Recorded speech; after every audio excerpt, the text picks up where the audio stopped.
It's time for episode 279 of the 3 Point Podcast, presented by the Memorial Healthcare Wellness Center.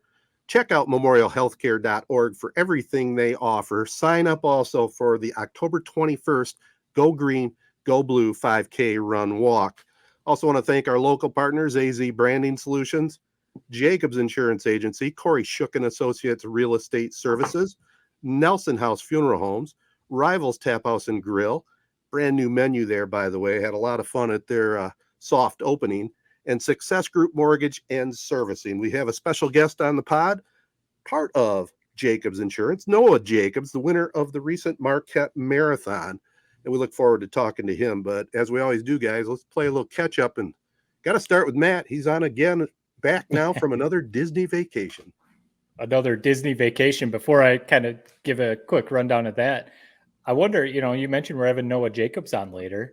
Mm-hmm. I wonder if part of his training for the Boston Marathon that he's going to do, I wonder if he's going to do the Memorial 5K, the Michigan State 5K. I wonder if that'll be a 5K to him is probably like just a Child's drop play. Oh, he'll run that backwards. I bet he does do it. So yeah, maybe we'll have to get an update from him on that. But yeah, so we it was kind of a little bit of a spur of the moment. I always take Labor Day weekend off kind of as like I think a lot of people do. You see it as the last weekend of the summer before school, fall, and all that kind of stuff gets going. But we were like, you know what, let's head down to Disney and get one more Disney trip in for the year. So yeah, we went down and we tried to do some different stuff. We stayed at a different resort. We ate at some different restaurants. We did a few other different things that we hadn't done yet. And we packed a lot into a four day trip, but it was awesome. Again, the weather was amazing. Like I said, we did a few different things. The resort that we stayed at was just, it was super nice. It was so cool. The walking around and the food and everything and the pool.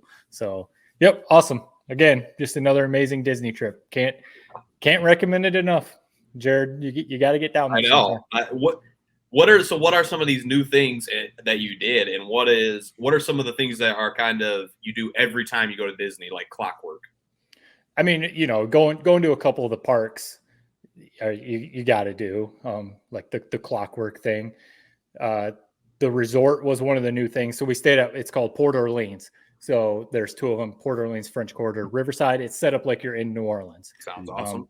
Yeah, the movie, The Princess and the Frog, Princess Tiana. I know, Jared, you probably know all about this.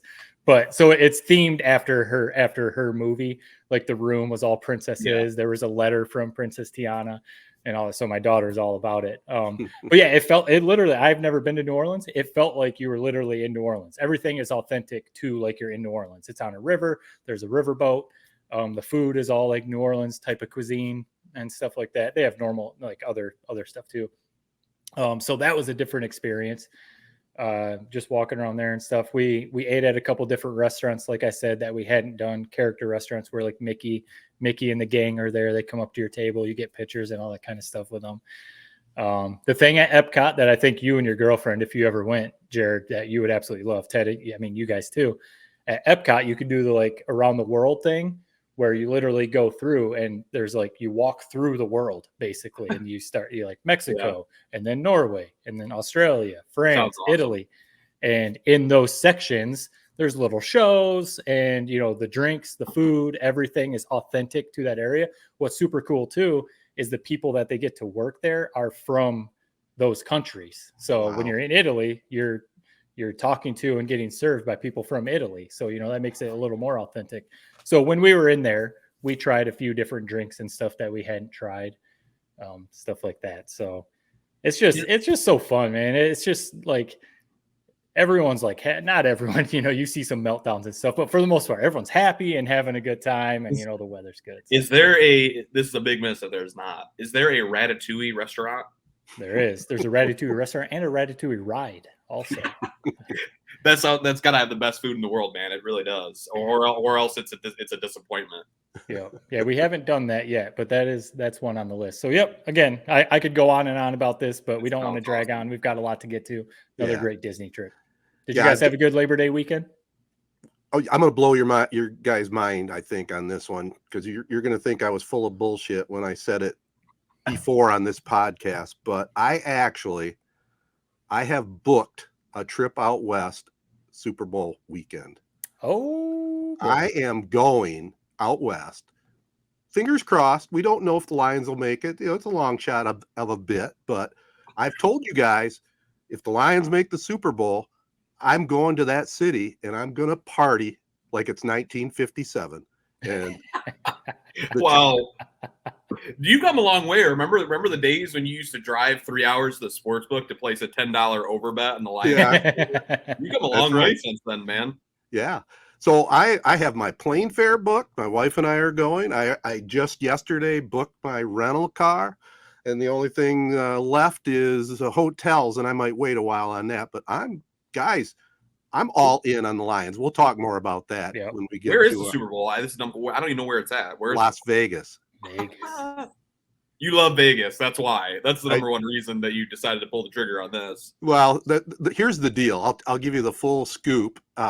We need a vacation. Okay, we're going to take a winter vacation anyway. So we wanted to go out west. And out of Flint, Michigan, they have pretty good deals with Allegiant. So I'm flying. I'm going to see your brother. I haven't let him know that yet, but we're flying into Phoenix Mesa, and then we're gonna do Grand Canyon. We're going to do Vegas 100% one way or the other, but we're going to time it to where if the Super Bowl is there with the Lions, we're there. But then we're also part of this 2-week trip. We're going to go to California, and then we're going to drive everywhere from Phoenix. That's the plan right now. So that's on the agenda. And that's, usually like beginning mid-February, perfect time.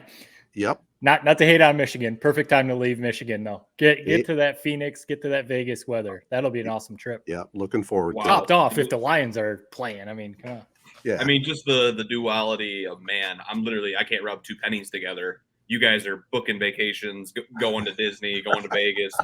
So I don't really got much to report on my end, man. I guess I was the boring one. I just sat and watched football all weekend. So which isn't a bad deal either. Right. It's not bad at all. Well, I'll tell you what, that's a perfect segue, Jared. We'll roll right into a little football discussion here on 3 Point Podcast right after this. All right, guys, time now for the Prep Spotlight presented by the Jacobs Insurance Agency. And, at this time of year, as we always do, we jump right into football, high school football. And Chesaning, bit of an upset over New Lothrop, 27-22. Alec Fowler intercepted Jack Kulhanek in the end zone on the final play to give the Indians their first win over the Hornets since 2005. Couple storylines on that. Great win by the Indians at New Lothrop, and a great game for Casey Smith to debut on the radio. I was going to say, I mean, I know you guys listened to it a little bit. I didn't have a chance to listen to it, but Ted, you said he did an awesome job. So it's really cool for Casey. But, man, does that set the bar high or what for him? Because Ted, he's going to do some stinkers at some point. He's going to do some blowouts, 42-3 type of games that don't go like that. So definitely an awesome game for him. And then, man, heck of a win for Chesaning. It really was. I mean, big time upset. Just a couple years ago, they were losing this matchup versus New Lothrop by about 70. Like, not a joke, literally about 70 points. So it's crazy that they've really turned it around that much in that short of time. Big time win since 2005. That's a great stat, Ted. Yeah, I didn't know that. I wonder, did Casey have that stat on the broadcast? I can't remember if he did or didn't. I'll have to grade him down for that if he didn't. I will say, even on top of that, how impressive it was, Chesaning lost at home to Bath the previous week. So this was a huge win for the Indians. Some of the other games that we were watching, Ovid Elsie spanked Lakeville 61-18. Perry over Holton at Corunna High School 42-0. Perry's doing some upgrades on their stadium, so they played that on the turf at Corunna. Another big win here locally, fellas. Owasso wins their second straight. This one over Mount Morris, 34-32. A goal line stand in front of the final horn picked up the win for the Trojans, and Liam and Hoyt Patrick, a couple names you'll hear a lot about this year, a couple scores each. So Coach Tyner, 2-0 to start the season for Owasso. It's going to pick up a little bit of excitement, I think, in the Circle City. Hey, they haven't, we've said it before on the podcast, they've been down for a little while. So whether they're sneaking by teams or whatever, winning games positive energy is good for a program. You Right start on. winning games, kids are going to be excited to go out and play. And I know they've got Clio coming up, right? I think that's their next game. And Clio lost to Mount Morris, I think 7-0. So, if you look at common opponents, you can look at it that way. Owasso might be looking at a 3-0 record. It's kind of crazy. Yeah. I wanted to mention before you jump in, Jared, Ted, you brought up Perry. So Perry, they blew out Holton 42-0. My nephews play for Perry. One nephew, Brady, is a junior. One's a freshman. So Perry doesn't have a JV team right now. So all the kids are on varsity. Right. But my nephew, Brady, he's a wide receiver and cornerback. I got to give him a shout out. He scored his first varsity touchdown in that game. All right. So really cool for him, but also cool because, like you said, it was on Corunna's field. So it was where I played and where I was, scoring some touchdowns. But yeah, cool to see Perry pick up that big win. And my nephew Brady scores first touchdown. Nothing like that first touchdown, man. I think everybody remembers when they scored their first touchdown, whether it was youth or varsity or wherever you did it. It's an awesome feeling. Yeah. As for Owasso, man, I mean, on paper, Ted, it's shaping up to be the best Owasso Corunna game ever played. I think it's going to be the first time that they are both going to be undefeated playing in a mid-season matchup. Yeah, well, let's hold on a minute. If they can pass that very first matchup to be the best game ever, but continue. Well, on paper, that was the very first game of the year, correct? Correct. Yeah, it's just this is, a 3-0 Owasso versus a 3-0 Corunna. Yeah, you're right. The town should be out for that one, as they say. Yep. At Willman Field too, right? So at Willman Field, we're talking about. Like you said, two undefeated teams. Owasso on the uptick. Obviously, Corunna with legitimate state title aspirations. That's a heck of a game right there. Is Tyner who has done the more impressive job? Deion Sanders or Coach Steiner? Where did this influx of talent, a program that hasn't won a game in like 10 years, all of a sudden they're undefeated, making a quest for the playoffs? What a turnaround. Where's the transfer portal results when you need them? It's those new helmets. It's the new helmets, yeah, and the new attitude for sure. He's doing a great job over there. You did bring up Corunna. They pitched their second straight shutout, 38-0 over Pinckney. What a nice facility there, Pinckney, by the way. But Wyatt Bauer got his first interception of the year. That's his 10th in the career. He's gonna get the all-time record. There's no question about it in my mind. That single season record, though, that single season record is going to be tough to beat. That's going to be a tougher one, but he'll get the career record for sure. But Corunna looked good again. Yeah, I know you were there live tweeting. Appreciate your work there on the sidelines. That's my new calling. Yeah, honestly, it'd be fun, especially doing a Corunna game. That is fun. It is. But yeah, Corunna looking impressive. We've been talking about them all year, all off season. And I saw our friend Goose Poop tweeted out something. Corunna is one of 13 teams left in the state yet to give up a point, defensively. That's pretty impressive.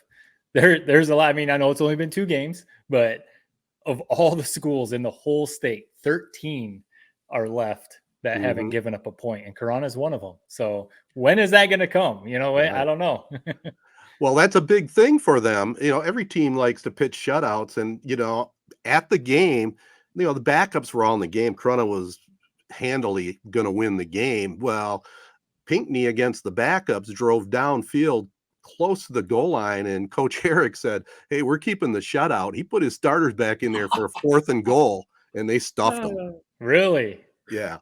That's a bold move right there. That's something that if that was a college game, that might have been making some headlines right there. But hey, that's a big deal. Yeah. Because what's the big one? I'm trying to remember the historic team. I think, was it your dad, Ted, played on? They only gave up like 6 points all season or something. Absolutely ridiculous. Right. Yeah. So maybe they're looking at something like that. But yeah, well, awesome. And it's a bold move, but it's even bolder if you put your starting offense in to pack more points on. I can kind of see this one. You don't want to give up any points, and one snap, send them out. Why not? It's funny you say that. Not to bring up old stories, but when we were playing Owasso my senior year, so Coach Herrick was the coach. We had kind of put the game away, and in the fourth quarter, our second string offense had come in, but Owasso kept their first string offense in, I guess rightfully so or whatever. They're still trying to put up points, and they put up some points. Coach Herrick didn't like it very much. He put our first string offense back in, and on the next play, we busted like a 60-yard touchdown run. and there was definitely some bad blood there, but it's funny to see that kind of stuff. I was going to throw out too, on our prep picks and preview, friend of the pod, Tyler, at Michigan High School Football Frenzy on Twitter. Mm-hmm. He mentioned a big one. He brought up Ithaca a few times and how they changed divisions. Right. And he had tossed out also Standish Sterling. And I saw him tweet out that Ithaca beat Standish Sterling last week. And he said it was a huge win for them. So Ithaca is just one of those programs. It just seems like, you guys definitely know, they just kind of just keep rolling. Yeah. And in Division 8, watch out, because that could be tough. One final football score of note: Langsburg, they opened up the season with a win against Durand, and they're 2-0 now after down in Kelloggsville 35-7. But I got to throw a little love out for our runners out there. Cross country, Langsburg girls won the cross country Corunna early bird invitational in the small school division. Emily Rathka, first place runner for that, and Owasso girls took second in the large school division. And in soccer, Chesaning won the Durand Railroader Crossing Invitational. So we'll mix it up a little bit every week here in the fall. But I wanted to throw the running stat out there, because coming up next on the spotlight, Noah Jacobs, one of the premier runners in the state of Michigan, participated in the Marquette Marathon. And we'll talk to him a little bit about that right after this. Jacobs Insurance Agency has served Shiawassee County and the surrounding areas since 1977. Just like 3 Point Podcast, we've had 3 generations: Gary Jacobs Sr., Gary Jacobs II, Brian Jacobs, and myself, Noah Jacobs, serving our community with offices in Waterford and Owasso on M21, just west of Home Depot. Stop in or go online to jacobsinsurance.com to get a quote or get your questions answered by our team.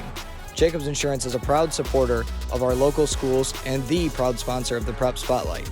Insure everything, local, independent, and trusted. It's our family working together to protect yours. That's the Jacobs way. All right, we now welcome special guest and sponsor, Noah Jacobs of Jacobs Insurance. Recently just won the Marquette Marathon.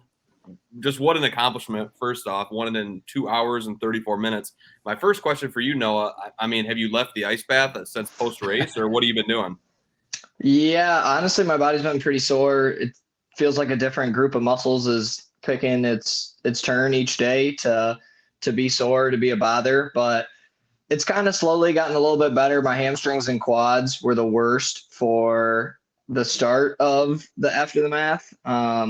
My knees really did not like walking downstairs. That was terrible for the first day or two, but slowly kind of getting back into it. And everything I've heard from other people is you kind of have to just do normal things. Obviously you can be lazy, but you have to still kind of try and walk around and take care of little light things without overdoing it. Otherwise your body's never going to recoup. So I have not gotten in an ice bath. That sounds like a terrible idea. I'm just taking a few days off here to let my body kind of get it back together, and hopefully this weekend start doing a little bit of light physical activity again. So you've been running your whole life, obviously, and you're one of the best ever to do it at Corunna. And you obviously look at your jacket there. You're still repping the Badgers. You went to Wisconsin and ran over there. So you've been doing this your whole life. But I'm just curious, all of us go through a stage where you start getting a little older. If you're playing intramural sports or you're trying to play pickup basketball or something like that, you start seeing father time. How have you adjusted? You can't, like you were just talking about, your body recovering is probably different than when you were 18, 20 years old. How have you adjusted to running a marathon? When I go and play pickup basketball, I'm sore for like a few days. So I'm just, it's amazing, that you can still do that at this age. Not that you're old or anything. It's kind of unique because racing like a mile versus a marathon is so different, because in a mile, almost the whole time you're kind of on that line of being out of control and really pushing yourself to the limit. And you're getting every ounce in a 4 minute and 30 second or 5 minute period of time you can out of yourself. Whereas in a marathon, you're trying to spread it out so long. So while you're in it, like your muscles get tight and tired and you're not worried about what's going to happen afterwards. In general training, I don't train quite as fast as I used to. And I wouldn't say that I train as hard as I used to, especially to get prepared for a marathon. I know it'll sound kind of silly, but I was training to run 6 minute pace for a marathon. That was kind of the goal. Whereas when I was in college, we were training to do 5 or 6 mile races at 5 flat pace. So my body was used to running a lot harder for shorter periods of time, where this, I never really felt out of control. You get really tired, your legs get really heavy, like it gets really difficult and you're not really able to change gears the same way. But for that early part of a marathon and in training, it's a lot easier to bounce back at some of the slower paces that kind of I was doing. My workouts weren't really like super high heart rate per se, where your body's going to be really struggling for the next few days. You're not dealing with lactic acid the same way. Whereas, I mean, when I go do open gym runs with the Corunna high school boys, my brother's a sophomore, like I'm a little bit sore after that too. That's a similar thing, but I feel like my body's just so trained to running that I'm not as worried about. I've felt the tightnesses and being sore and little things afterwards as well. You're kind of like Tony Horton, where you never really went out of shape, like a lot of people do after school. So you almost don't even you're not even in the same wavelength. As for the race, you always hear about the wall. And one, how nervous were you heading into the race? Just about running a marathon. I mean, it sounds terrifying. I can't even compute it in my brain. But when did you hit that wall during the race on Saturday? So I was really nervous heading in, as you alluded to, because it's just unfamiliar territory. It's completely uncharted. I had no idea at mile 18, 20, 22 what my body was going to feel like. And everybody talks about that wall. And I think the one thing with running a marathon is, like, if you're in a sprint race with somebody and you just can't go with them, that race is going to be over in 20 seconds. Where this, like, when you hit that wall, you might have 30 more minutes that you're just trying to will your body to the finish line. So I respected the marathon. I was definitely like afraid of it, but I knew I could do it. The worst for me was probably around mile 20. That was still like far enough to go where you can kind of beat yourself up mentally. You just spend so much time in your own head when you're out there running.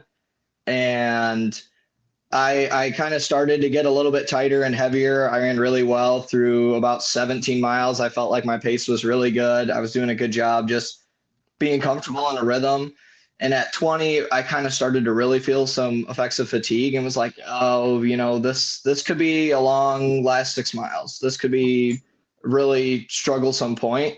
But kind of the cool thing for me was once I got to, so I know, and maybe we'll talk about it a little bit in a second, but I know I won the marathon, but I passed the guy that I thought was in second a little bit after mile 22. And that was kind of like a little boost of like, okay, cool. Like I'm still like picking people off.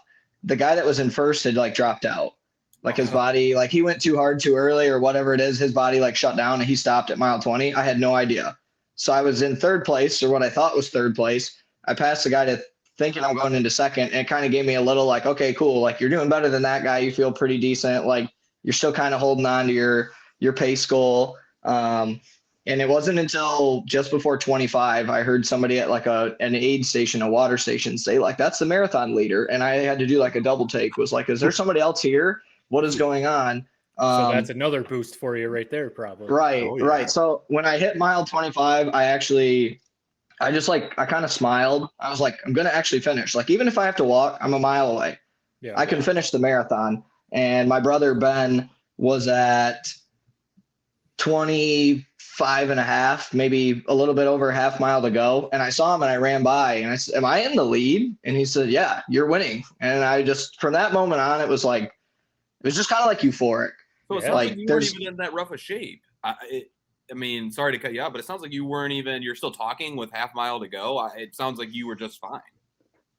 Yeah, by the time your mind like convinces yourself too that you can, running is just so mental, right? Yeah. It's not football, Jared trying to run a guy over to get a first down. Like there's nothing stopping you but you. And obviously sometimes like your body can't do it, whatever it is, but I was in pretty good control the whole way. Like I felt like I knew where my body was at, what I was doing. I was pretty particular about like fuel intake, like getting calories in me and water and Gatorade during the marathon. I felt like I did a really good job to prepare myself to not hit that wall. So for like the true wall, I never hit it. Like Oh. it got harder. There were like levels of like, I don't know, maybe it was like stairs where you kind of had to like take a couple extra steps up to get back to where you thought was the same. But I never hit a wall that really tried to push back on me. I'll tell you, Noah, it's an amazing accomplishment, to go along with all your other accomplishments. And actually, you answered the first question I was going to ask you. What was the race strategy? Were you in the top 10 group going in and then make your move? So you explained that beautifully. But what about the course? What did you think about the course up there in Marquette? What a great time of year to be way up in the UP. And, was that your very first marathon you ever attempted and come away with a winner? Yeah, so it was the first marathon I've ever run. I've run over that distance one time when I was running for Mr. Owasso. I ran around Houghton Lake, and there was no pace goal. It was just to do it. It was part of a fundraiser on Memorial Day weekend, so that was cool. And I knew obviously I could run it, but I ran around Houghton Lake in 3 hours and 50 minutes instead of 2 hours and 35. So you were running for 4 hours. That sounds awful. You ran around the lake. Yeah, but at least you had good views. You had good views of the lake, right?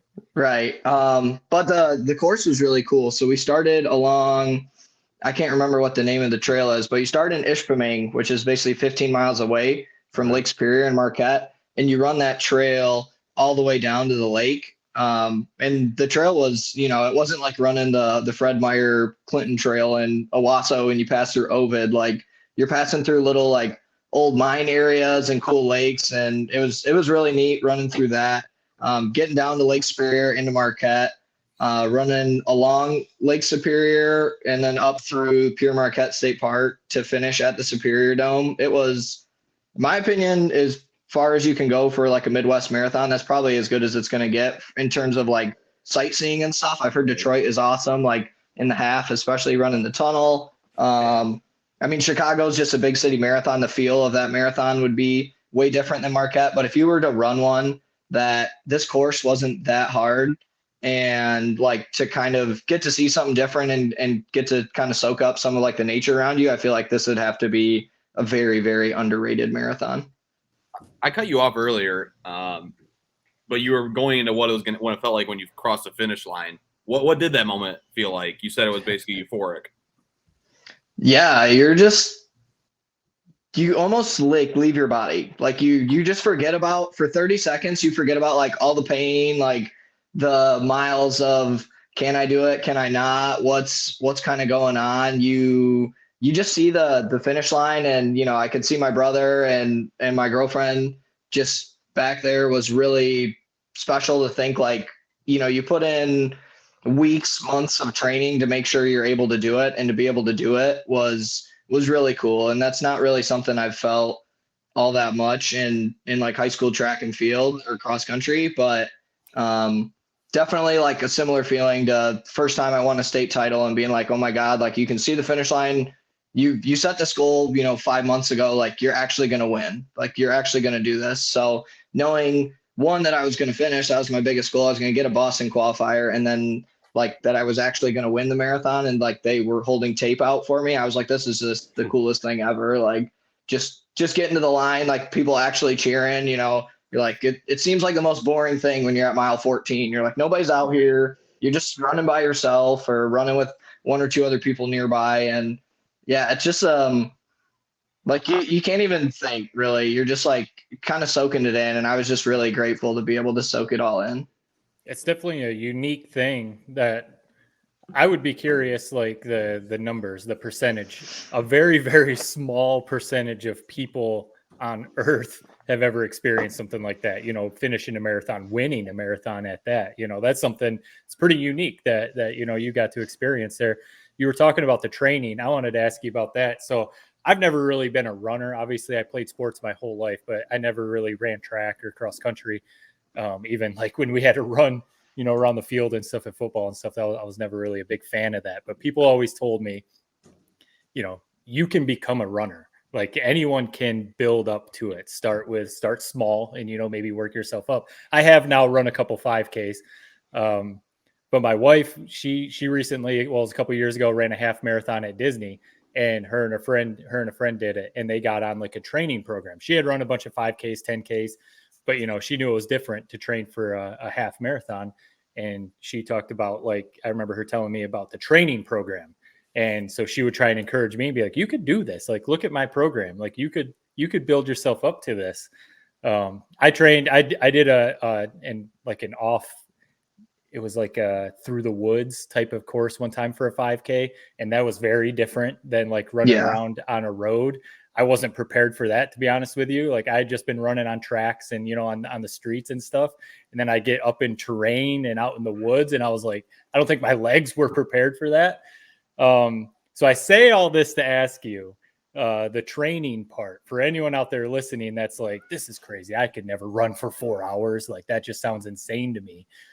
What would you have to say to people who maybe want to try and run a 5K, 10K, maybe attempt a half marathon, but they're, maybe a little scared because they've never done it or whatever? Like, what would be your words of encouragement to find a training plan and, maybe build yourself up to it? Yeah, I would just say that your mind is a very powerful tool in convincing yourself to do things. So a lot of being able to run and train to do something like that is having the confidence to be able to do it. So when people follow training plans like you had talked about, Matt, if people are able to do those runs and leading up, they think I can run this 5K, this 10K, this half marathon, whatever distance you want to do, you're hitting those checkpoints. So for me, I don't follow something super strict. The longest run I had done was 19 miles before the marathon. So it's really like still a pretty far reach to think like, yeah, you're just going to go 7.2 more miles and all is going to be perfect with the world. But I had the confidence that being on my feet for over 2 hours was going to be able to get me through most of the race. And then a little bit of atmosphere of seeing people, being able to run with other people was going to get some more of that in the competitive spirit that I have. So really my biggest selling point, and most people hate me for it, is, you guys like played football, basketball. I'm sure you guys still lift, go to the gym, like do workouts of that sort. Like, how much time do you spend doing that? Right. But like every hour or two a day, or, whenever, whatever. Right. So like if you go for a 20-minute run, your body's probably going to get the same output. Right. As like going to the gym, and you don't have to go anywhere. Maybe you drive to a cool trail or a park locally to run with somebody or just to run somewhere new. But running is really a very quick fix to fitness. Like your heart rate gets up, and naturally your body tries to lose weight when it's running and like training enough because it's trying to become more efficient. So it wants to be a little bit lighter. So if you're trying to put on a bunch of muscle and win a bodybuilder's contest, I wouldn't tell you to go train for a half marathon. It's probably not your best idea. But if you're just looking to stay in pretty good shape, like running, biking, just that general cardio of getting your heart rate up and being able to do something that way versus going to the gym and following a super specific arm day to leg day to how much core am I doing, how much time am I spending? I think even just walking, like I'm a huge proponent of, I felt that just walking and playing golf, like if you carry your bag or you just walk, like you're just standing on your feet for 2 hours. Like there's something to be said for using your body to have to hold its own weight and to continue moving around physically. So if you wanted to train to do something, like whatever it is, just make yourself comfortable with it, pick a plan, find your own little bits of confidence to do whatever it is you want to do. And I feel like that goes to any sport, but for running especially, is just build yourself up, not just physically, but mentally, to think I can do this. Like I'm excited to go do something and kind of chase whatever that goal is, even if just finish, if it's a time, just to give yourself something to shoot for. I always feel like makes it way easier too. How many months would it take you to get Ted prepped for a marathon? I gotta get off the couch first. You know your stuff. If you were training him, how long would it take?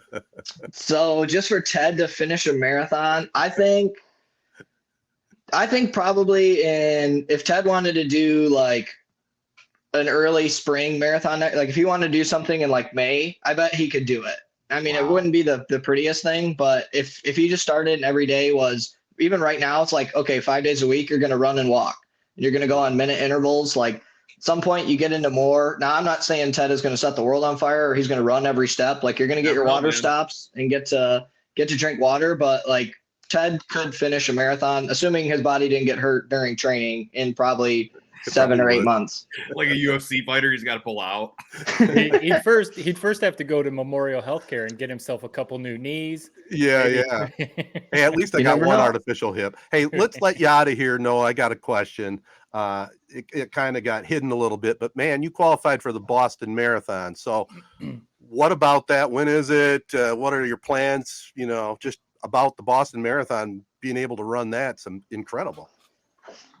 It was the ultimate goal of running in Marquette was to get a Boston qualifier. I wanted to do it while I was younger, like one day, hopefully have a family, hope to be able to like take over my dad's business and Jacobs Insurance and be able to be very involved and family oriented. I've always been like that. I love our community in Corunna and Owasso. So to be able to go while I'm 24, I have a dog, my girlfriend's away at school right now, and to train enough to feel confident to do it. And I've got a couple of friends who are either already have or are planning to run Boston as well again. So to go out there and kind of make a trip of it. I'm just really excited to experience it. Like I'd love to see a Red Sox game just to do some touristy stuff like the day or two after and to kind of just soak in Boston. And I mean, that's probably the biggest touristy marathon in the world. Like it's more difficult than the one we just ran, but it's, everybody knows about the Boston Marathon. Yeah. Like everybody's heard of it. It's a big deal if an American wins. Like if you win the Boston Marathon, it'll change your career as a runner. I'm not going out there to win. I'm probably going to take it less seriously than I took Marquette because it's just so hard to train by yourself in the winter in Corunna, Owasso, Michigan. But still to go out and to try and run well and have some fun and experience it. I'm really, really excited about the opportunity to go out to Boston. It's usually the second Monday of April. I'm sorry. It's like right when the Red Sox season starts. They always have an 11 o'clock game on that Monday. Patriots Day. Yep. So it's a big ordeal, and I'm hoping to be, one of the little fanboys of the Boston Marathon and just to get to soak it all up. That's what I want to do. Well, we look forward to talking with you, I'm sure before that, but after the marathon, get your perspective on actually being a part of it. Noah, before we let you go, I know you guys are part of our sponsor group here, the Prep Spotlight. Tell us the best way to follow you and best spot to get insurance, obviously. The best way to follow me is you can follow me on X. I still feel like it's Twitter, Facebook, Instagram. Noah Jacobs, like Noah_Jacobs22 has been my tag since probably 7th grade.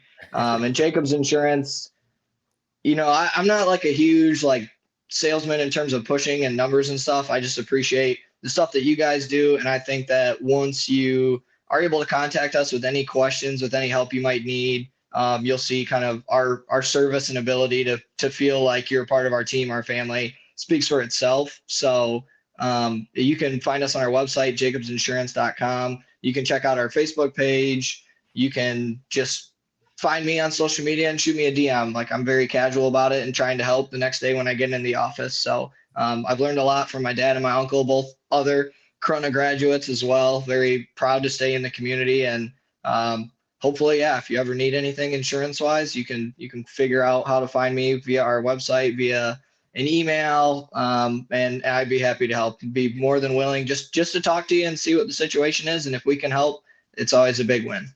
Can you help Ted with his Spectrum debacle? Is that something you can help with, or is that not part of your? No, I've heard quite a bit about it, but I can't help Ted with that one, unfortunately. We will be hearing more about it in this podcast later. Absolutely. I'm very excited to listen to the podcast and not to hear my own voice, but to hear about Ted's Spectrum debacle, because I've heard within our office that is going on as well. Yeah. All right, Noah, appreciate the time, and we'll catch up with you down the road, and definitely appreciate the sponsorship. We'll talk to you later. Thank you guys very much. I appreciate it. All right, guys. So the big news in Lions world heading into this big time matchup versus the Chiefs is that one already arguably the best defensive player in the league, Chris Jones, is going to be out. And then on top of that, best tight end maybe ever, Travis Kelce, is dealing with a knee injury suffered yesterday at practice. He might be out. A lot of Lions fans rejoice at this news. Matt, we were kind of talking pre-pod. We're kind of in the same boat for once, that we think that, like, we don't want Kelce to be hurt. We want Chris Jones to play. We want Kelce to play. because the way I look at it, man, is now if the Lions win this national stage game that we might not ever have again, I know Ted's holding out his wishes for a Super Bowl appearance. This game now is almost meaningless in a sense. If you lose, man, the Lions are freaking horrendous. If they win, who cares? The Chiefs are at half strength. So it just kind of sucks, man. It kind of takes a little bit of the luster out of the game, in my opinion. But I know, and I was arguing with a lot of people at work about this yesterday, I'm in the minority. A lot of other Lions fans look at this as just, hey, get a win any way we can get a win. When they look at this record at the end of the year for playoff seeding, they don't ask how you did it. They ask what your record was. So I see that point. But all in all, man, I mean, I view this as almost like a mini Super Bowl for us Lions fans. And it's kind of losing a little bit of its luster, which really sucks. I'm sure we know Dan Campbell is not letting that happen, not letting that locker room, what you're saying, Jared, lose any luster. This is a huge game for the Lions. Travis Kelce, Chris Jones or not. They can, like you said, national stage. The Chiefs are going to be getting their Super Bowl rings. Patrick Mahomes, Andy Reid, Thursday Night Football. The whole country is going to be watching. You can make a statement. Whether those guys are in there or not, the Lions can go out. And if they win this game, yeah, some people will be saying, oh, the Chiefs were shorthanded, didn't have these guys, blah, blah, blah. We've watched enough Lions games to know that usually they blow games like this. Mm-hmm. So if they go out there and make a statement against the Super Bowl champs, I don't care who's out there. It's a big win. It's a big win for the Lions. And yeah, if they go out there and lay an egg and lose by 40, it could be a little bit of like, oh, geez, maybe we were a little too hyped on that. I really do not think that's going to happen. But if they lose in like a shootout fashion and Patrick Mahomes is just doing ridiculous stuff and throws 4 touchdowns and maybe like right at the end of the game throws one to like win the game or something, I don't have any bad feelings about it because Patrick Mahomes is the best quarterback in the league. Andy Reid is one of the best coaches ever.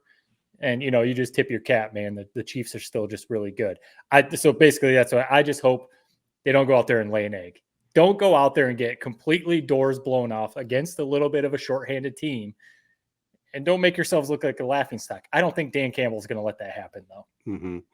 No, I tend to agree with you there. And, just keep in mind, maybe I'm drinking the Kool-Aid for sure, but I said maybe you already booked a trip to Vegas for the Super Bowl. Well, I know, but I said it quite a while ago, if you guys remember, and got totally laughed at about this year possibly being the Lions season. Hey, look at all the experts. Now it could still fall on its face, but this is a good Lions team. And to me, this game doesn't take off that much luster if they're missing a couple of guys. It would be more, you'd hear more of the fan base throwing that stuff out if it was a college game. But the NFL, you deal with injuries all the time. Now, the question I have for you guys is, I play a weekly, you pick them. You just pick the winners of every game in the league. Yeah. How would you guys see this game? Even looking at the 2 injuries, I just want to know your opinion before I fill in my ballot. You think the Lions win this, or you think the Chiefs win it in a close one? What are your thoughts? Honestly, I do think, and you try not to let your fandom come into it. I do think the Lions figure out a way to pull it out. Mm-hmm. Patrick Mahomes and Andy Reid, they're not going to let the Chiefs get blown out. But I do think the Lions are going to come in with something to prove, and they're a little healthier. They've got. I mean, I guess Jamison Williams isn't there, but we're going to see what Jahmyr Gibbs can do. We're going to see what this new defense can do with all the secondary, the new guys in the secondary and stuff. I do think the Lions figure out a way to pull this out, unless Mahomes just does an absolutely ridiculous. Yeah, I feel like these opening night games, when they get the rings, it goes one of 2 ways. They come out inspired, or it's just they're flatter than flat. You remember the New England versus the Chiefs game, whatever that was 7-8 years ago, when they lost by about 40. Yeah. I think it almost maybe in a sense kind of hurts that the Chiefs aren't at full strength. It's almost like it's kind of woken them up. It's like they aren't coming in, high on resting on their laurels. They're coming in knowing they're going to be in a dogfight. I think it's still the Chiefs are favorites for sure. I'd still be surprised if the Lions beat them. It's just, it's tough going into Arrowhead. Place is going to be bananas. Opening game of the year, it's going to be on fire. You still have the best quarterback maybe ever on the other side behind Tom Brady.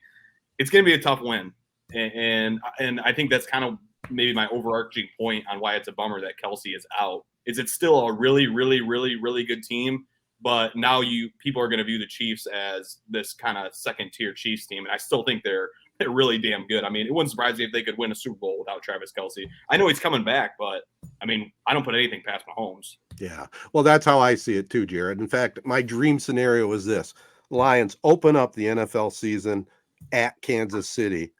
Patrick Mahomes is Patrick Mahomes, and he drives them downfield for a late score for Kansas City win, right? But the Lions pick up a lot of confidence in that loss, if that's possible.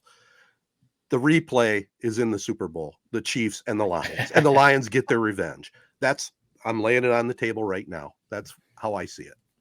I mean, really, like you're talking about going to Vegas. Vegas has, at least last I looked, it's been a few weeks, but they had the Lions is like the 4th best odds to win the NFC. So really, what you're saying isn't that far fetched. For me, with the Lions, it all comes down to, can Jared Goff play like he did in the second half of last year? For sure. And then can the defense be a little better? The defense was fine. They were okay last year, but if they want to be legitimately win the division, make the playoffs, and make a run to the Super Bowl, the defense has to be better. So that's a big part to me. Aaron Glenn, has to have those guys a little more cleaned up, and not making it so Jared Goff has to score 48 points to win every game. That's just not feasible. So, and then health. The Chiefs are already dealing with it. Health is a big thing. Yeah, the Lions signed Teddy Bridgewater, cool. But if Jared Goff goes down, I think those odds probably go down quite a bit too. Bridgewater is solid, but they need Goff. They need St. Brown to stay healthy. They need the running. Got to stay healthy. That's a big thing. Yep. I can see it though, man. A Lions Chiefs Super Bowl. Woo, that'd be fun. What is your guys' official prediction for this year? I think the national media, as I've been listening, I almost think it's gone it's sort of similar to the JJ McCarthy situation, for me anyway, where it was like 6 months of all nonstop positivity about McCarthy or the Lions in this case. And I think because people have been hearing about the Lions, that they've almost turned on them, and now people are kind of hammering the under on the win totals at 9.5. Ooh. I got almost a bad feeling about this year. I know that we are, kind of looking past that. The Dan Campbell, we ended all the demons and the curses with the Packers game last year. But how do you not, as Lions fans, have a little bit of apprehension going into this year, knowing that every goddamn year we blow it? Why is this year going to be any different? Oh, you have to have apprehension. There's no question, being a Lions fan. I mean, I'm nervous as hell, even though I'm saying I'm drinking the Kool-Aid. It could turn in a hurry, but I just have this hunch. And I've been watching the Lions play football for a long, long time. And I think you retweeted it, Matt, or Jared, one of you two did, about the little hype video for the 91 Lions. And there's a lot of similarities to the skill factors on both of those teams. And I don't know, it does make me nervous, Jared, but if I had to say over under, and I'm not a betting man, I'd say they make 10 wins, possibly 11 wins in the regular season. That's my gut.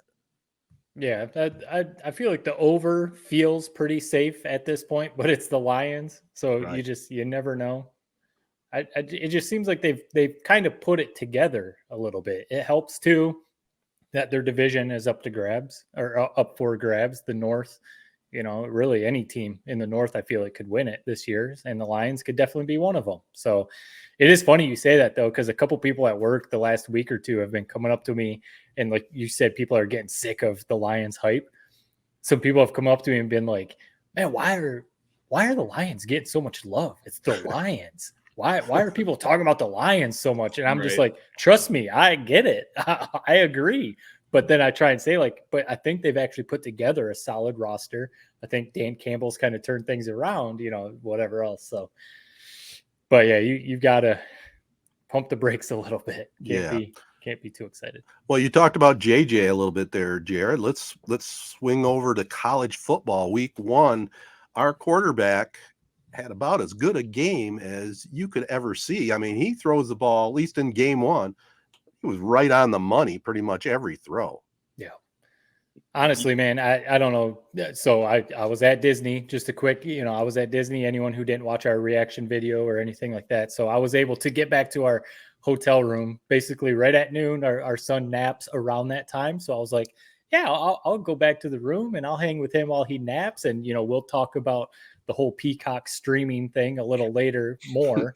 But I was able to sit on the bed while he napped. I had my phone. I'm watching the game. It actually worked out really well. I was able to watch the game even though I was out of town. But yes, everything that McCarthy did, again, it was against East Carolina, but whatever. It's still a D1 team. It's still, a solid program, or, whatever you want to say. But he just looks so much better. Mm-hmm. I mean, he played well last year. Obviously, they went to the college football playoff, but he was making throws that it was like, if he plays like this, they can win the national title. He was on the money. He was, moving around in the pocket. He was avoiding sacks. He looked good. He looked good. I mean, again, you try not to get too excited. It's one game against East Carolina, but man, McCarthy, it looks like with a full, his second season as a starter, a full off season as the starter, and his third year at Michigan. I mean, man, I'll be curious to see this weekend against UNLV, see what they can kind of build on. But he looked great. I mean, you laid it out, Matt. Basically a perfect game. I mean, if we're being honest, he played a perfect game. Mm-hmm. I love the visor that he brought that out this year. Looks great. That immediately, as soon as I saw that, I was like, oh, he's got a new level of confidence heading into this year. He looked incredible. I'm going to be honest. Watching this team play without Harbaugh on the sidelines, maybe it's the Peacock app thing. This game felt like it had like almost no juice. I don't know. Maybe it's because it was going side by side with Colorado and we had the 2-screen experience going. And I felt like my eyes were always drawn to the Colorado game for whatever reason. But I really do think there is a different team on that sideline when Harbaugh is not there. Almost like a sense of urgency. We always bludgeon these teams by about 50. And I don't know what was the one difference this year. It felt like maybe it's just because Harbaugh is not there. There wasn't that same sense of when the backups get in, when whoever, gets their chance, like they want to make a play for Harbaugh. I can just imagine my, inspiration if I'm a player making a big time play. Harbaugh's to my left. I'm running off the field. He gives me a high five and says, good job. Like it makes me smile just thinking about that. So basically long way around to me saying I'd worry about this team in these first 3 games if there was, a top 25 matchup without Harbaugh on the sideline. I really do think it is a different team. What do you guys think? Did you guys notice that as well watching or not so much? I think so. I mean, just quickly before you jump in, Ted, I really do wonder if the experience that came back, McCarthy has been there for a couple of years. He's already been to the college football playoff twice. I know he wasn't the starter the first time, but the experience, everything happening with the Harbaugh situation, these guys, Corum came back. Donovan Edwards wants to prove that, he's going to the NFL, wants to, build his draft stock. Other guys, Roman Wilson, Cornelius Johnson, they want to build their draft stock, the offensive line, everyone. I think this team, I mean, maybe outside of kicker, we saw, we don't have Jake Moody anymore, but I kind of like what we're saying with the Lions. I think they've got all the pieces. And, once Harbaugh comes back, maybe that's going to be extra juice, kind of like what you're saying, Jared. Oh, it'll definitely be extra juice.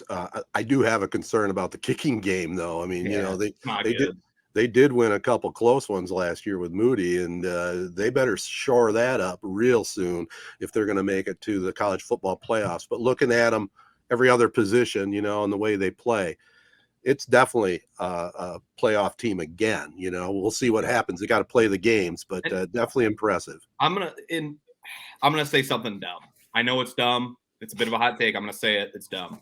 Mm-hmm. When I was watching other games this weekend, LSU versus Florida State, for example, it almost felt like the game was at a different speed where these athletes on Florida State, I mean, Keon Coleman, Johnny Wilson, this other wide receiver they have, the quarterback looked incredible. The defense flying around, linebackers look like they're NFL ready now. I didn't get that sense watching Michigan. And I know that we're really splitting hairs and dissecting a game versus ECU that we really shouldn't. I just am worried a little bit about that defensive line, the linebackers, the wide receivers on the edge. I mean, Roman Wilson, kind of the charm of him is that you look at him and you're like, he doesn't look like he's that good of an athlete. He's kind of a small guy. I worry about it. And again, I'm reading too much into this game compared to the other great games we saw this weekend. But when you think about Michigan, these opening weekends and that defense, it almost felt like every year you don't really know who's coming out. And all of a sudden you turn on the screen and, oh, there's Devin Bush versus Florida. Just jumps off the screen like, wow, this guy is a first-round linebacker. Looks like a stud. Obviously, our secondary is really good. Mike Sanders still my favorite player, big-time play. Outside of that secondary, I didn't see that NFL first-round talent immediately in that ECU game. Now, I'm sure, Matt, you probably know some guys that are that talent, but I didn't see it sight unknown. I didn't see it, just not knowing what's going into that game. Basically. Well, yeah, I mean, a big thing too is with the secondary, Rod Moore and Will Johnson, they didn't even play. And those are probably the two. I mean, Mike Sanders still is really good too, but Michigan's two best guys in the secondary didn't play, and the secondary still looked that good. So I don't think they're going to have any issues there.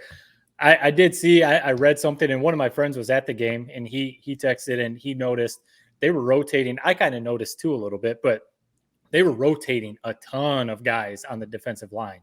I don't know if that was just a strategy. Hey, let's, we figure we're going to blow out East Carolina. Let's get the defensive line a ton of snaps for a bunch of guys. Maybe that was a strategy because I think that was noticeable. They didn't really pressure the quarterback a whole lot.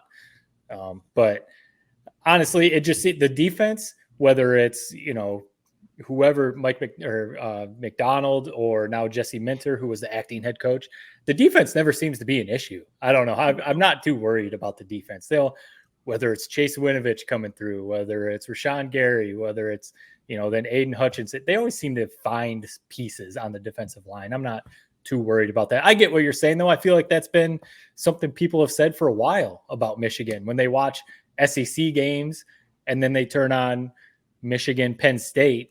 They're like, the speed just looks different, Right. I don't know. I feel like maybe that's just different recruiting, maybe teams in the South try and recruit Denard Robinson type of speed versus Big Ten type players. But, well, there's no doubt about that. And the comparison though, between the two games is a little bit tilted. I mean, you look at Florida State against LSU, man, that's a marquee matchup and the juices are going to be sky high. But I will say this, Florida State in that one game alone, to me, I mean, they're one of the, 6-7 teams, obviously playoff capable. I mean, they got a good team. They're going to be tough to deal with this year. Real quick before we move on from Michigan, I just got to throw this out there in case you guys didn't see it. So basically the news kind of came out of what went down last year with Cade and JJ and them battling. Essentially what happened was, so if you didn't see the news, basically when JJ committed to Michigan, and this was after Cade had kind of won the starting job with that win over Rutgers in the COVID year and all that, texted Cade and basically said, hey, I can't wait to get to Ann Arbor, learn from you, work with you. Cade basically ghosted him, never responded. And I just thought that was very surprising, man, because you look at Cade and everything we've seen, he seemed like the ultimate kind of character guy. That was like basically one of the pros of Cade was like, man, he's a great leader, has the locker room, pushing forward ahead. He's mentoring JJ. It just is kind of shocking to hear that break that wasn't what it was at all. Does that surprise you guys? Doesn't surprise me one bit. I mean, because it's one of those things that, I don't know Cade, whether it's all the positive stuff we see on Twitter or like you said, those videos, we don't know what's really going on behind closed doors. And then all I remember too, is I know he got banged up last year, but then the week of the Big Ten championship announced he's transferring. Right. And to me, he was a captain of the team. He was voted a captain in the week of the Big Ten championship. You announce you're going to transfer.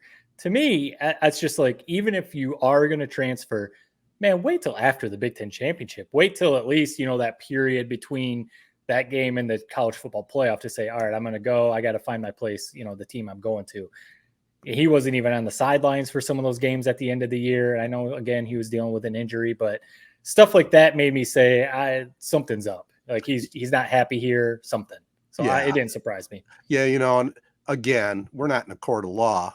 Right. We would say allegedly on this because the guy, whoever said that is what happened, it hasn't been published who it was, right? Right. No. So, but that's beside the point. Matt, your point's perfect. And then the other thing I look at is, remember when Cade got in a game and the offensive lineman just said, here's our lookout block, and he just got pulverized. So you're really in on this conspiracy theory, huh? Well, a little bit. No, a little bit too, because I've seen people too, like out there after that stuff came out, firing out a ton of retweets of after Cade, announced he was transferring. Players on the team were saying like, good luck to Cade, you're a great teammate, a great quarterback, blah, blah, blah. Trying to make it seem like all that stuff wasn't true. Man, players aren't going to come out and publicly, I mean, maybe some will, but they're not going to come out and publicly bash a guy. Yeah, they're going to say, good luck to this guy, great quarterback, move on. So I don't put much stock into that. Real quick, again, we're starting to run long on Michigan. What do you guys make on the first play of the game? Michigan did that whole tribute, they showed some support for Harbaugh. They did that crazy, formation, put up the floor, and then they went on and played. People are making the biggest deal out of this thing. And to be honest, if the broadcast didn't talk about it, I wouldn't have even noticed. I saw they came out like that, but I was kind of like, oh, cool. And then Tirico, went on about it. But man, it's just players. It's college players telling their head coach, hey, man, we're thinking of you. Move on. It's just crazy, the stuff that people make a big deal about. But is it not funny, how they're wearing the free Harbaugh shit and it's like Michigan suspended? It'd be like if a 3-point pod, if we self-imposed a suspension on Ted for a couple pods, and then I came on wearing a free Ted shirt. It almost doesn't make sense. You suspended him yourself. Well, so that was the only part that I was like, what is going on here? This doesn't really add up. But I did think that the number 4 gesture, Harbaugh's watching it on his couch at Sharon Moore's house.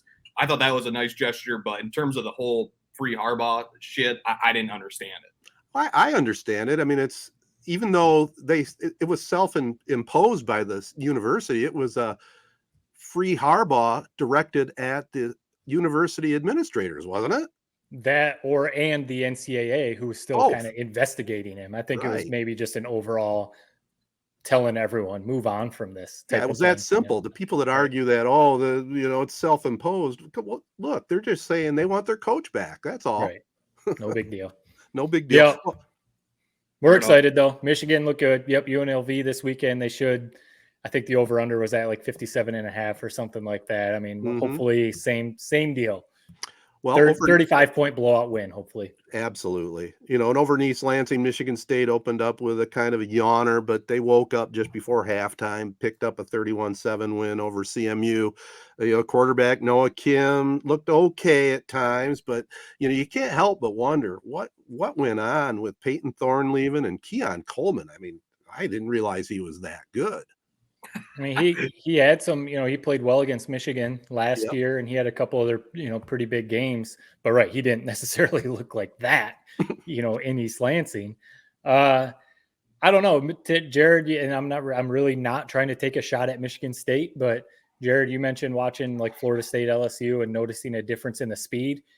Oh man, watching Michigan State, Central Michigan, that was like watching freshman football at the high school level or something. It was just, and I know Michigan State's trying to figure out the quarterback situation and some other, positions like that, but that game, Ted, you said it was a yawner. I mean, again, Michigan State has some stuff to figure out. Is Kim going to be their quarterback? Are they, some other positions? But I mean, Mel Tucker was supposed to be the savior of that program, hitting the transfer portal, getting recruits, and that roster just does not look very strong. So they might be able to figure some stuff out. Michigan State usually does kind of figure things out, but right now, what was it? 5.5 was their over under win total for the season. Yep. That under is looking kind of intriguing right now for the Spartans. See, I might have a bit of a surprising take on this game. One, I just got to say this about CMU. Holy, my God, they're horrible. They are so bad, man. And it starts with the quarterback. I mean, Bert Emanuel Jr., what in God's green earth did I just watch? He literally can't throw a ball. He can't throw a spiral. I was laughing at work talking about this. Literally, I'm not, take away the athleticism, the decision-making, just the simple act of throwing a football. I can throw a football better than that guy could, which is hilarious to think about. I could throw a football better than a Division I quarterback, and the announcers crack me up. They're comparing him to Jaden Daniels. They're comparing him to Lamar Jackson. Tom Izzo, who they brought on in the third quarter, was the only one that seemed to have some sense, where they said something along the lines of, man, what does this quarterback look like to you? Man, he looks like a freaking star in the making or something like that. And Izzo goes, yeah, he'd be really good if he could throw the football. It was embarrassing. It's almost like you can't even rate Michigan State's defense. They had a quarterback that couldn't throw a forward pass. It's Ted's era out there. So, I don't know. My main takeaway from that game is, dear God, CMU is headed for some dark times. I mean, Bert Emanuel, they basically said that he's been offered by Alabama, been offered by Texas to play all these different positions, not to play quarterback. I mean, we see why. Literally can't play quarterback. He had a whole offseason to develop and throw a spiral. Couldn't do it. It's just a scary world that CMU is living in, where because of the transfer portal and you worry about leaving these guys, you have to trot out a quarterback who is basically just a wildcat quarterback 24/7. But as for Michigan State, I actually thought they looked pretty good. I thought Noah Kim, which was the biggest question mark, was quarterback. I thought he looked good. I think my biggest question mark with State is the playmakers on the outside. Yeah. And it sucks because they lost Keon Coleman. Right. I mean, they were trying to hype up this tight end, Carr, like he was some super athlete coming from the basketball court to the football field. He literally looked like he couldn't run. Like, looked like he might have had a 5.5 40, and he was gassed as soon as that first snap went off. So I think it's more about finding some guys on the perimeter that can make some plays, running backs that can make some plays, because I think they have a decent quarterback, and I think nobody's taking them seriously this year. I mean, Washington coming up in a week. I think they got a legit chance at that game. I really do. Washington looked damn good week one. They but did. I think they're going to surprise some people. Yeah, I mean, Michigan State has Richmond. They should definitely beat Richmond. And then the big one is, Washington, like you just said. So we'll see. I think they have like Maryland and Iowa after Washington. So that stretch right there, we'll know for sure. We'll know. We'll definitely know. Well, we had a great week one of college football. I mean, there were some good matchups, some good games. I mean, prime time, man, made a lot of believers out there now, huh? All right, let me jump in quick because I already off mic I heard what Jared had to say, so I think we're not going to agree here. All right, so I have to like we mentioned, pump our brakes a little bit with the Lions and the excitement and stuff like that. The Coach Prime stuff, the Deion Sanders stuff, it doesn't I'm not angry about it. It doesn't bother me. It's not anything like that. I'm blown away at how so many people are acting like he is the next Bear Bryant. He is already better than Nick Saban, and Colorado, they jumped into the top 25. And I'm just like, man, okay, yes, one win over TCU, who was in the college football playoff last year, but they lost a lot. So TCU was probably overranked coming into this game. We know preseason rankings mean basically nothing. I mean, look at Duke just beat Clemson. So those preseason rankings mean almost nothing. I'm excited. I think the Coach Prime thing is fun. It's a great storyline. I think he's great for college football. The energy, trying to go outside the mold with the NIL stuff and break the NCAA traditional BS and all that kind of stuff. All of that is something we can talk about every week on the podcast, all that kind of thing. The thing that bothers me is the people like already crowning him the best coach in the history of college football, and just the way, I mean, he was this way, his whole career. So you knew he was going to be this way, but the way that he comes off and acting like, see, are you a believer now? Do you believe now? You almost want to say, like, it's been one game. Like, in a few weeks, you play USC and Oregon in back-to-back weeks.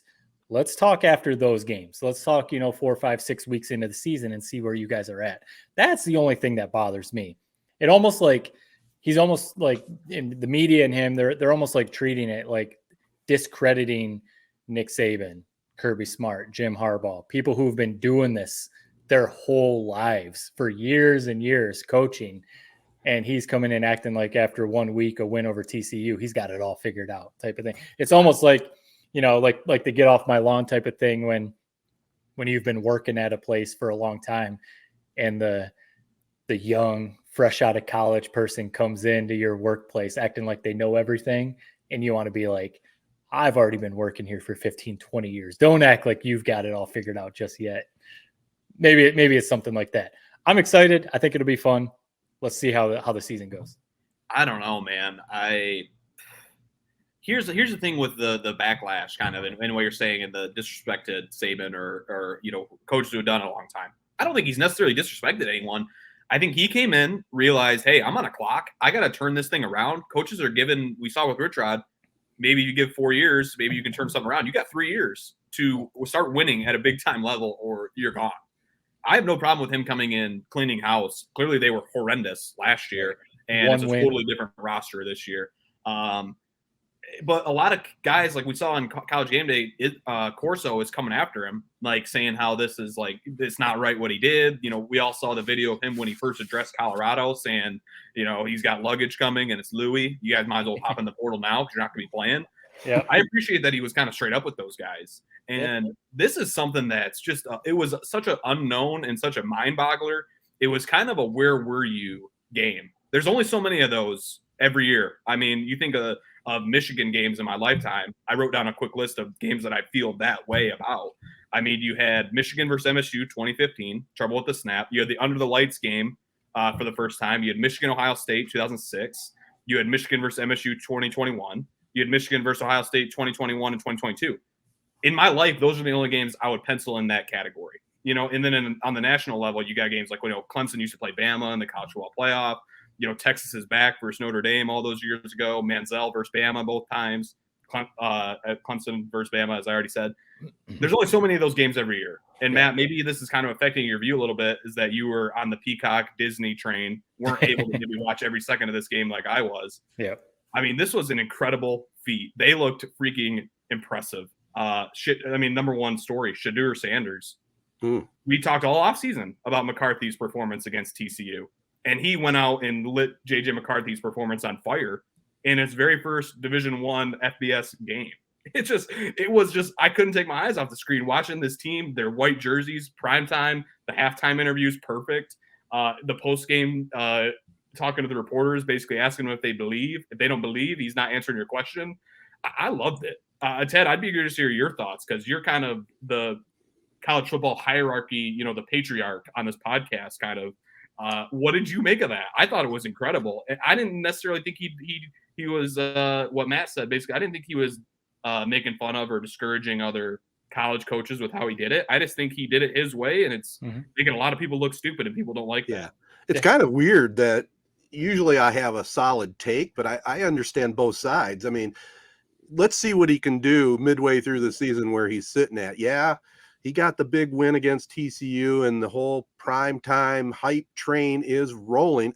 I'm not against it. I mean, there's juice now. I mean, let's look at it this way. There's added juice in college football. Right. Whether you and he's one of those personalities, you either like him or you hate him, right? Yeah. I mean, so it just draws up nothing but interest. I think it's a great storyline for college football where it all shakes down in the annals of all-time great coaches. There's a whole hell of a lot to be played before we even get into that conversation. Right. And the people that are saying he's the greatest thing ever, like you said, just slow it down a little bit. Here's what blew my mind about it is this team that has a new staff, 85 new players. Right. You would think that they would have like miscues, almost like a Mel Tucker coach team all over the field. They did not it was like a perfectly played game. Mm-hmm. It just blew my mind. It really did. Travis Hunter playing both ways like Ted back in 1968, cornerback and wide receiver.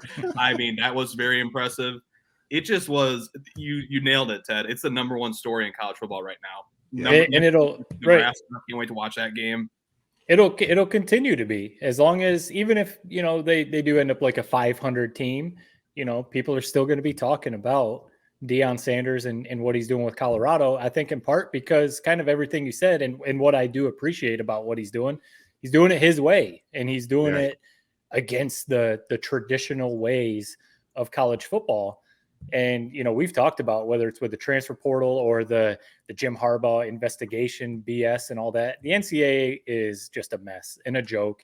Yeah. And we all know that. So I love that Deion Sanders is almost trying to blow it up, because I think he's got like 51 players from the portal, and Dabo Swinney on their team this year with Clemson won.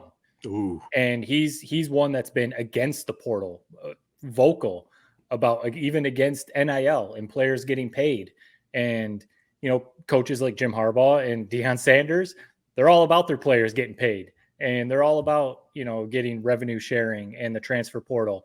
So in that sense, I love what he's doing, because it is a different game. I mean, I think some of it is maybe getting a little bit out of control with some of the transfer portal stuff and some things like that. But if you don't go that way, we see what's happening with Clemson. Right. Yeah, maybe they just got upset against Duke, but it doesn't look like they're the Deshaun Watson, Trevor Lawrence, Clemson teams anymore. And maybe that's because Dabo Swinney's not keeping up with the times. Yeah, you got to roll. You got to play the game how the game is set up for you. And the game nowadays is nil, transfer portal. If you aren't playing that game, you're not going to be successful. But I was going to throw this out there, just popped into my mind. You know, we're hearing all this Deion Sanders hype now, and a lot of youngsters, maybe your age, Jared, or even a little younger. And he's been this way his entire career. I mean, when he played at Florida State, how do you think he got that name Prime Time? And then for the Cowboys and the NFL, I mean, he played baseball and football 2 games on the same day, 2 professional games. So Deion he's an amazing individual. He really is. And again, what I was blown away was just how well coached they seem to be. On at least service level. I mean, that was what really impressed me, man. They gained 200,000 social media followers this weekend from that game. And I mean, I know one kid here at West Bloomfield, stud, like 4-star, was committed to Notre Dame for the longest time.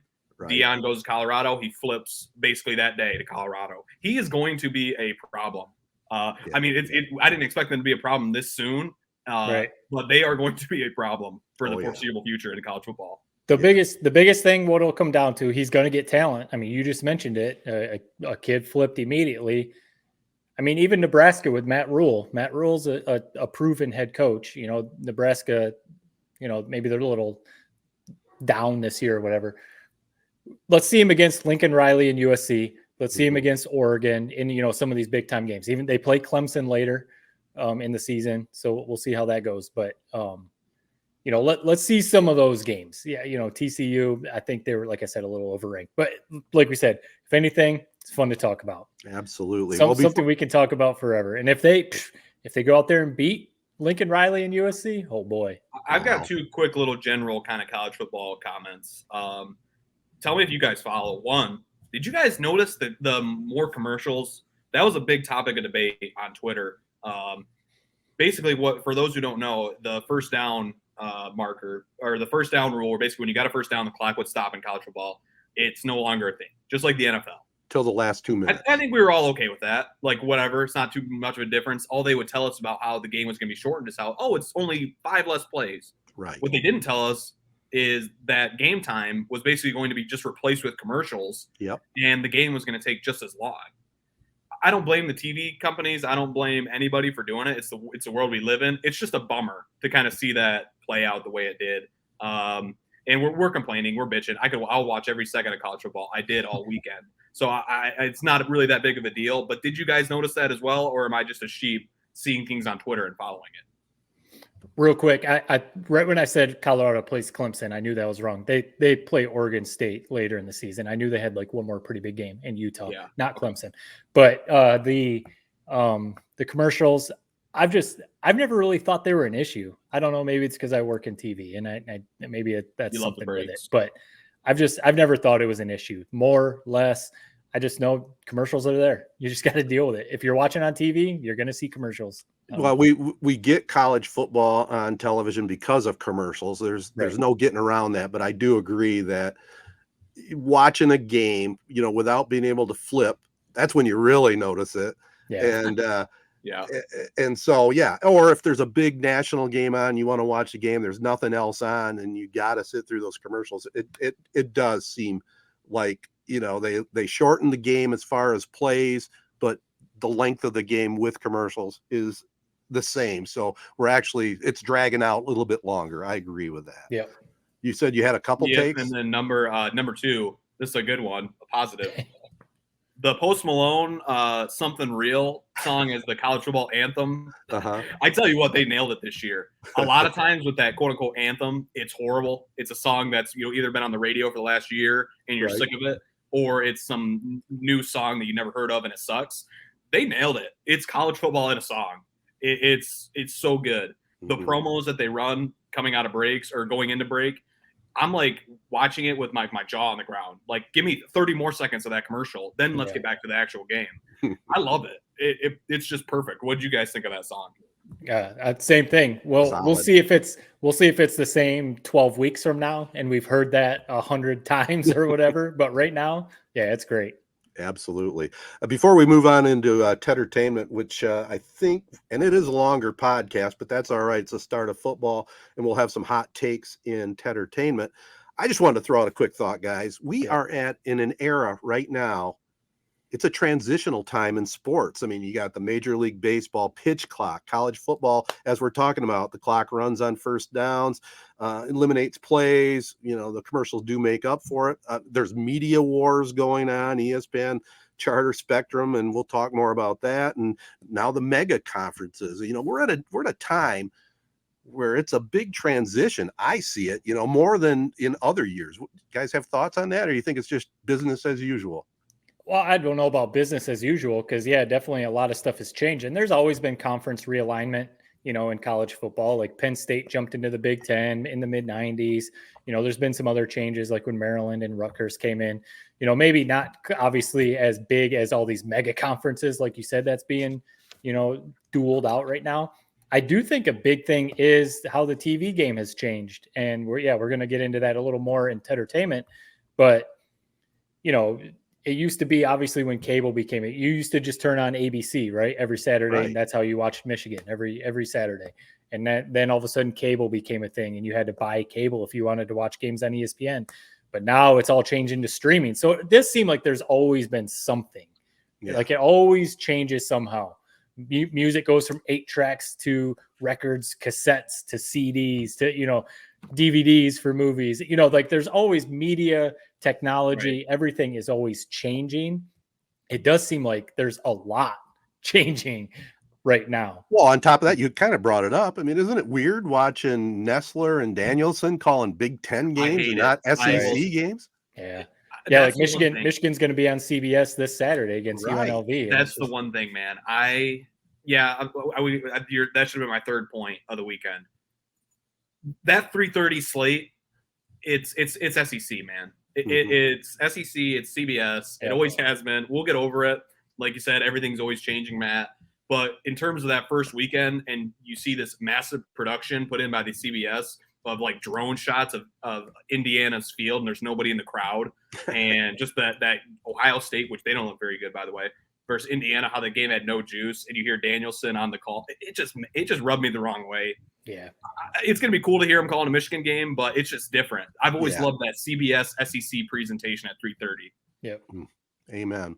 Well, we'll get into some television talk and Tedtertainment tonight, right after this short pause. Are you ready to take your brand to the next level? Look no further. Introducing AZee Branding Solutions, where we help grow your brand from A to Z. At AZee, we're committed to helping businesses and organizations like yours reach new heights. Our full-service print and digital branding agency is your one-stop destination for all things branding. Need a stunning web or graphic design that captures your essence? We've got you covered. Want captivating social media content that engages your audience? Done. And that's not all.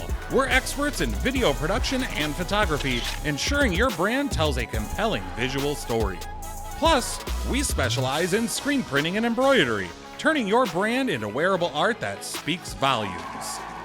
Whether you're a startup or an established business, AZee is here to transform your brand dreams into reality. Ready to grow with us? Partner with AZee today and experience the difference. Visit our website at www.azee.co or give us a call at 1-844-360-AZEE. AZee Branding Solutions, where your success begins.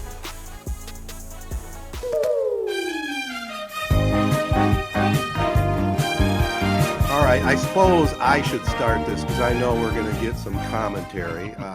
I had tweeted that after that opening weekend of football with the dispute between Charter, Spectrum, and the Disney Group, including ESPN, the timing of college football being pulled off of the cable network, Charter, Spectrum, drew an uproar, and as it should. You know, I mean, I'm a sales guy. I'm also a grizzled veteran, and I know if you're doing some negotiations, you want to negotiate from a spot of power. And what better power does ESPN have than to pull their football games off Spectrum? I mean, that's the start of it. So they did that. Fortunately for me, I wasn't home Thursday night when the season began and that happened. But I'm one of 15 million subscribers to cable, so that was going to be the final straw. I mean, I even tweeted it. That's it. I'm out. I'm finally cutting the cord. And again, where I throw this out there that when you want to negotiate from a spot of power. I did my full due diligence. I looked at Hulu Plus, YouTube TV. I was probably going to go with YouTube TV, but I was still thinking about it. And then I thought, you know what? I have been a cable subscriber since the late 70s. Consistently. My first basic cable bill was $8.95. Now, I like the convenience of cable, right? Yep. And I'm also a loyal person in general. So I had decided to cut all the cable. But then I thought to myself, why should I penalize myself without one more try? And I contacted the cable company. It took me probably an hour and 15 minutes finally to talk to a representative. And I said, well, listen. And I said, I'm going to give you, I've done this before. I've called and said my bill's too high. And then, they work something out and they keep it the same or whatever. I said this time, I'm cutting the bullshit. I'm going to tell you right now, this whole ESPN thing was a debacle, and I need this much off my bill or I'm cutting the cable. And lo and behold, I now have cable with everything but ESPN currently. Every other channel that I had, nothing changed. My DVRs, everything stays the same. I'm essentially $4 more than I would get YouTube TV and everything else for. So it was a no-brainer to me. Even though I'm pissed, I'm not going to point fingers because there's both sides have a fault in this, but I'm happy for another year. Listen, just reading this one, can you take it real quick before we get you down the rabbit hole? Take us back to that moment when you flipped on your TV on Thursday night, sitting down, getting ready to watch first game of the year, Utah versus Florida. And what was your immediate reaction to this warning screen that they put on for people? Oh, I wish I had it, Jared. This is how it happened to me. I was actually at the Corunna game live tweeting, and your dad I think he sent a text to all three of us, didn't he? Mm-hmm. Yeah. And that's the first I saw it. So I wasn't at home with my popcorn ready to watch a game when it happened. I like to imagine it that you were. That's how I like to imagine it. So I'm just going to. The popcorn would have went flying through the air. It would have. I would have blown a gasket. But I'm on ESPN's side fully here, just from this 1 point alone. One, no heads up from Spectrum that this game is not going to be available. True. What a disaster averted it was that we happened to have a Thursday night game. Imagine Saturday at noon, you're getting ready to watch, Michigan on ESPN or something. All of a sudden you flip it on, it's a blackout. So we got lucky. You guys got lucky in that sense. Totally. But this message they gave you when you realized you weren't going to have the game, quote unquote, this is what Spectrum said. We offered Disney a fair deal, yet they are demanding an excessive increase. They also want to limit our ability to provide greater customer choice and programming packages, forcing you to take and pay for channels you may not want. We are very disappointed in their position, which has negatively impacted our customers. To voice your concerns, go to ESPN or Disney ESPNFairDeal.com. What? It's like they're trying to make us feel like bad for Spectrum. Like they're not this huge conglomerate business that could have made this deal happen. Right. Everything about this wording on this email was basically stick with us. It's not our fault. It's all ESPN's fault. No, it's your fault. Pay the money if you want to still be around in this space. So I just thought that was hilarious that with all that being said and done, you are still a Spectrum customer. You just won't let go of cable, man. You're just holding on to that, Mount Everest. You're at the very top cliff, hanging on by a couple fingernails. You just won't let go. You mentioned convenience. Obviously, the whole streaming situation. I've had these conversations with my parents too, when they were looking into whether they were going to start going streaming or if they were going to stick with traditional cable and stuff like that. The convenience part of just turning on your TV, flip into TBS, flip into TNT, ESPN when it used to be there, is definitely the biggest plus. You don't have to worry about your internet. You don't have to worry about streaming, all that kind of stuff. 100%. 100%. So that's obviously one of the biggest things.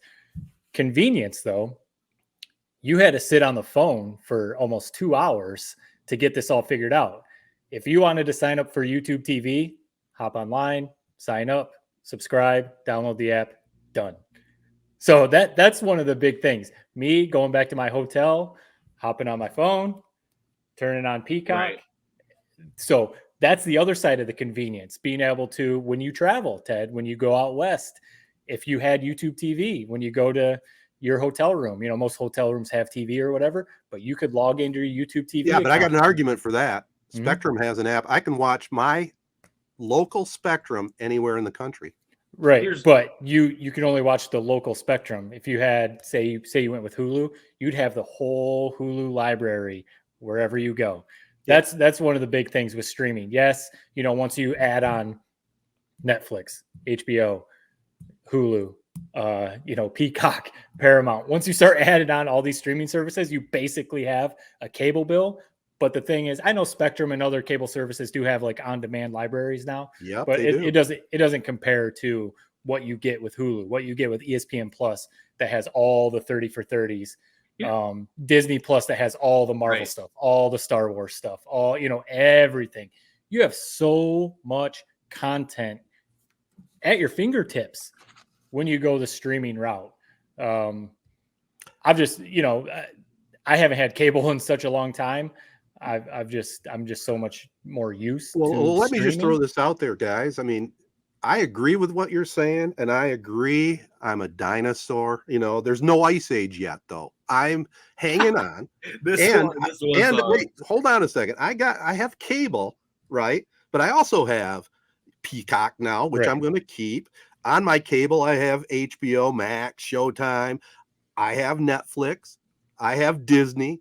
I have Amazon Prime. So I have all that I need to watch. That's and I have it at the same price as it would to bundle everything, either it be Hulu or YouTube. And it's the convenience. So I'm paying the same price, but have everything I want to watch. Here's more convenient. If the ice age hasn't came yet, I mean, this was the meteorite hitting Earth and asteroid. Asteroid meteorite. So correct me if I'm wrong. You are now flipping on the ESPN app to watch games on ESPN. Well, again, full disclosure. Friday morning after I saw your dad's text, I said, I got to do something, man. College game day is coming up Saturday, and there's games on ESPN. So I signed up for a free week of Fubo that includes ESPN. So it bought me a week. And then after that, that's when I decided to keep the cable. I'm going to keep it because I got a year at the price I wanted. And if I have to, I'll just a la carte ESPN Plus and add it to my bill. So you're going to basically have to do what we did with Peacock. And here's the thing: why I don't blame ESPN. ESPN has cut deals with a lot of these YouTube I don't blame them either. Hulu Live. Clearly it's a Spectrum issue. Why this deal didn't get done, in my opinion. Yeah. But now you're just making your days kind of hell on Saturdays, where you're going to have ESPN app, and you're going to have to exit out of that app and then click on whatever Spectrum to watch your Fox games. It just sounds like a disaster, man. The ice age is here. You need to freaking get on a life raft, or you're going to die. Well, I'm going to stay where I'm at. Let's make that clear. I'm going to stay right where I'm at. And the question is, maybe it will never happen. Is it?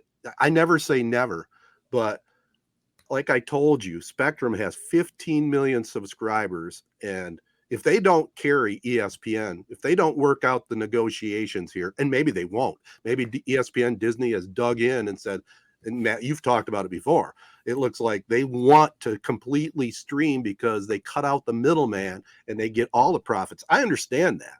Yeah. But do you think there's any hope that ESPN, after all this uproar and after how many people are canceling their Spectrum, that Spectrum will come to the table and work out some sort of deal?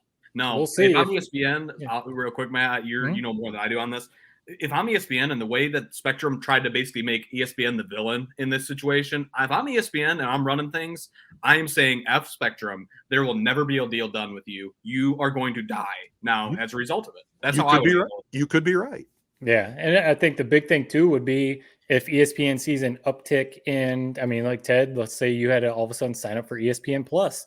Then this is ESPN saying, then why would we cut a deal with Spectrum? We're getting more subscribers on our streaming services. We get more people signing up for Hulu Live and stuff like that. I think a big thing where cable will never go away And it's not like dinosaurs, or it's not saying, you know, people like you, Ted, that don't want to go away from cable necessarily.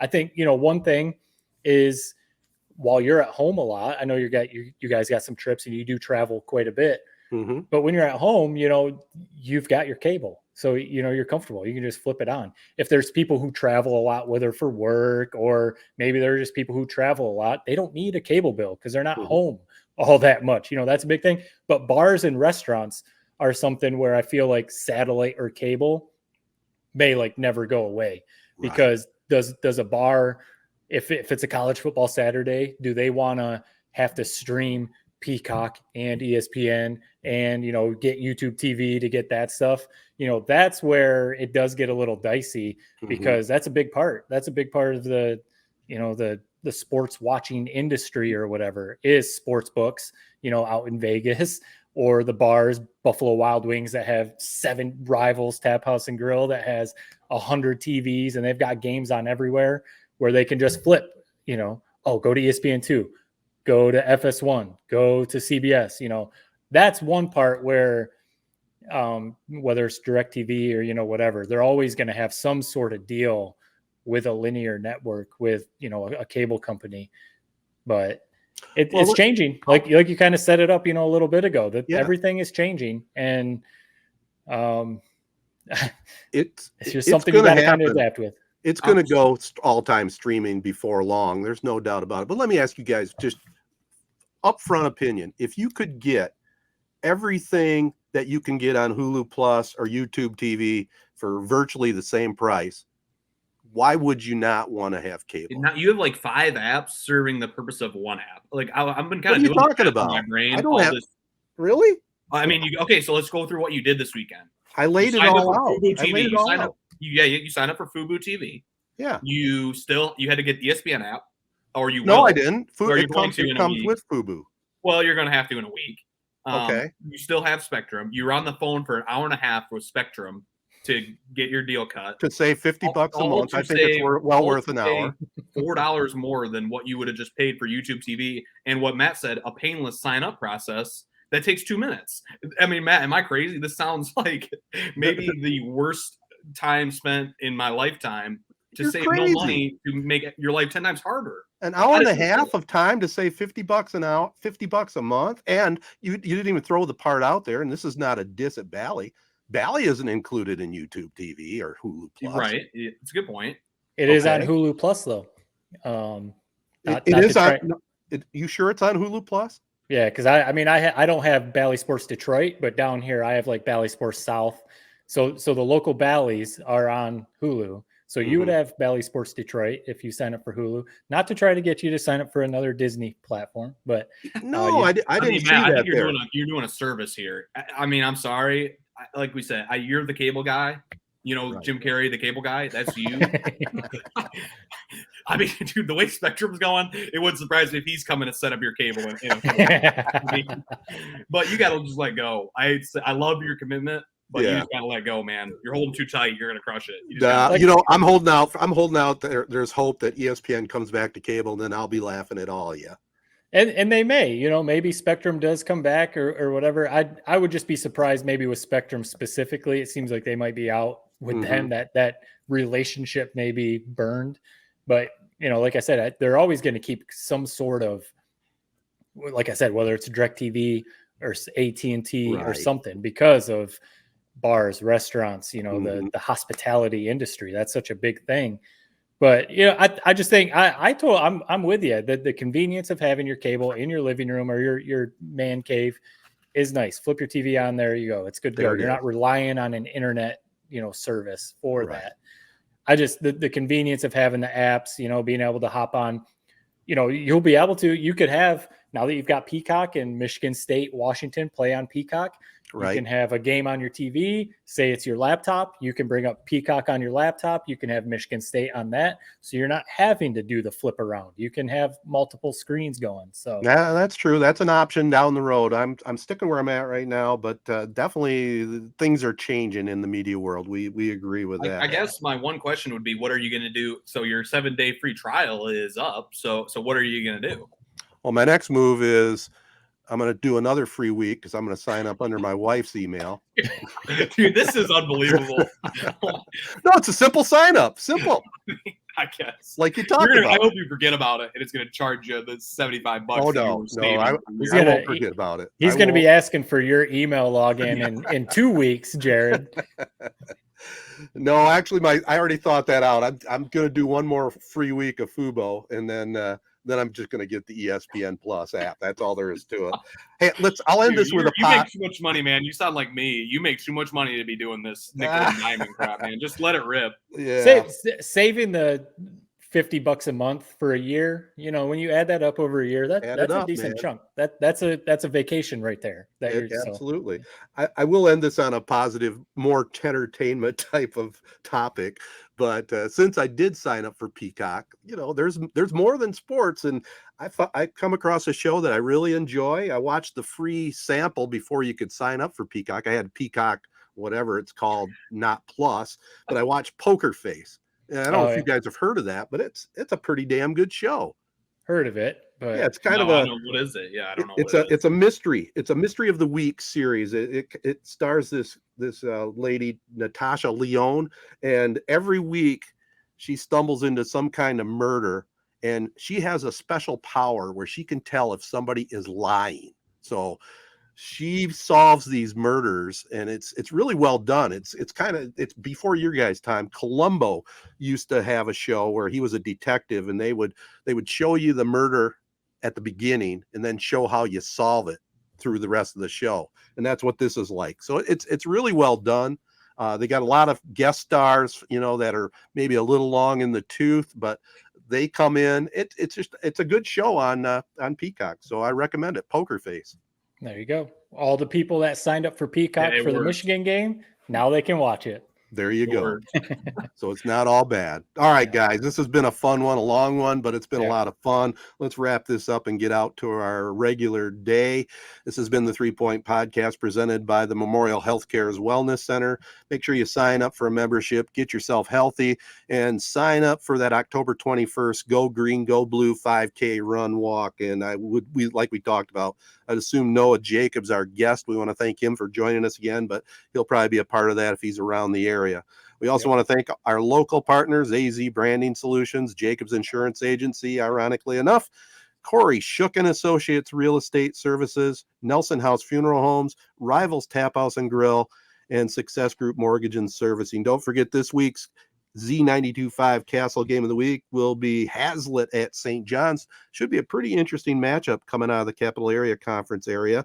And, before we hang up, I'm going to get on the phone, contact Jim Carey, and see what I can do to even improve my cable. Peace and love, everybody. Be kind. Thanks for listening.